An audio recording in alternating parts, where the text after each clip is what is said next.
Warning. Warning. This video contains spoilers. Side effects include losing your sense of childlike curiosity. Oh, fuck. You may experience symptoms of disinterest. I can't believe you've done this.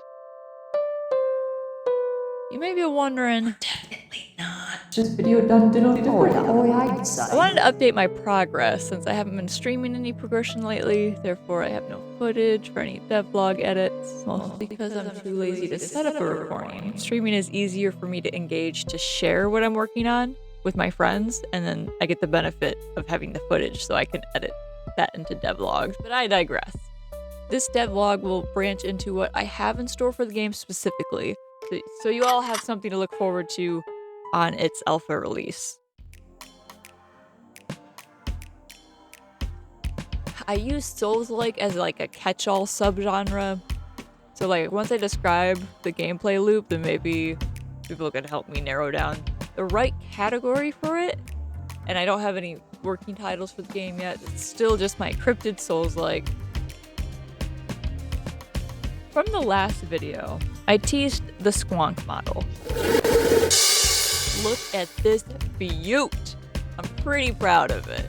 This is like my first fully like manifested 3D model.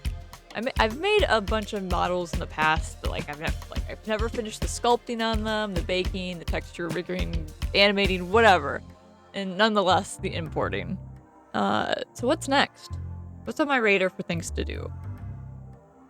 Well, I want to do something easy, something quick, because I need to feel like I'm progressing, because I'm kind of in this weird limbo of trying to get the art part of this game conceptualized, because I'm a very visual person, which I don't need to do the art stuff because I just need placeholders, but I can't do placeholders for animation. But like I'm not trying to get that in there so I can play with it, but I understand that I need to get a foundation to my code in the game because I have no dependency. And so I wanted to outline what bosses I have in store for this first version, for like the alpha launch of my game. So obviously, a SQUONK. It's gonna be serving as like the tutorial boss. I don't know if I'll have like a specific name for this SQUONK, so I think I might have like small enemies of SQUONKs around, and then you have like the main one, but not sure yet. I'm still iffy on what I want to do with that.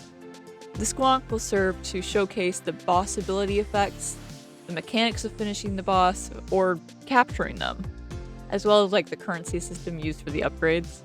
Which, speaking of, killing a SQUONK results in negative reputation, and then capturing one gives bonus reputation. I like the sentiment that when you complete something in a game, you're not being punished for not doing something. It's more like a bonus. So it's for the completionists, more or less. Hey, you not having fun? No. The reputation is earned for completing bosses, and it's like an additional thing. Each boss will exist in their own little biome on like an open world map. These biomes will have mini quests in the area. You can complete these or not complete these, and then you can go to the boss arena of that biome. But the mini quests are important because they will give you the information or like the strategy to conquer each of these bosses, because each of them will have something completely different about their playstyle. So like the main point of my game will be changing your playstyle to defeat them. And often I find that is the case when I'm playing V Rising in particular, and I really do like that because that challenges me and I'm like, yes, I like this. However, I do want the punishing feeling of a Souls-like. A Souls game is like you keep trying and trying until you get the right combination. Like I like that sentiment, but I want there to be a big punishment for actually losing to the boss. So that would make your mini quests much more important. And if you play the game again, you don't have to do these mini quests, they're optional. So every time your character fails to kill or capture the boss, that boss will gain an additional buff. So the next time you try to fight them, they'll be stronger. Son of a fuck! So it is super, super important to understand how to play against them. I think that'd be so much fun. So like I might patch in the future like a forgiveness mechanic, but like it all depends on how the alpha version goes with feedback. And without spoiling too much of my gameplay, because I want people to have the option to play the game blind if they want to, if they've seen some of my devlogs, I want to make the map feel like you can choose what you can do. I do like Elden Ring because it doesn't really matter what direction you go in, but you can just tell that you're not ready for certain bosses. Like there isn't like a defeat this boss to get to the next. It's like I want the player to play the game and the gameplay itself will guide you. Like if you play the game, You won't be super underleveled, so to speak. So if a biome's casual enemies are kicking your ass, you might have a really hard time against that boss. Spoiler section of the video. If you don't want to hear about the cryptids you'll encounter with a vague sense of their gameplay, then I will add a timestamp to skip right about now. So the bosses that I'm going to include on the alpha version of my game are SQUONK, Sasquatch, Chupacabra, Mothman, Slenderman, and the Wendigo. All of these bosses will come with their own set of side quests that will refer to how their fights will work. For instance, I'm going to be spoiling the Sasquatch here for a second.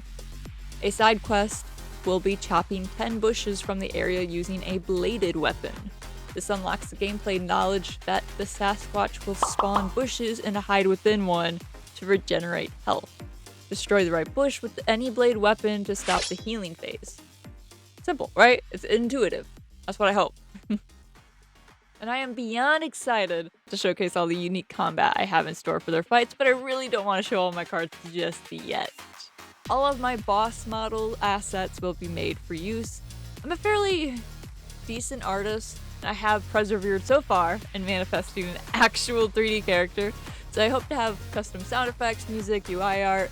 Again, this is a project that will take a while, but I am chipping away at it, god damn it, literally every day. So I don't know when the next devlog will be released. I want to showcase some of the combat, but I have to make a player character. I think that's on my next to-do, and hopefully I get some concept art for my other bosses and I can get those in there. So it'll be fun. I'm looking forward to it and I really want to share it. I'm so excited. So stay tuned. Bye!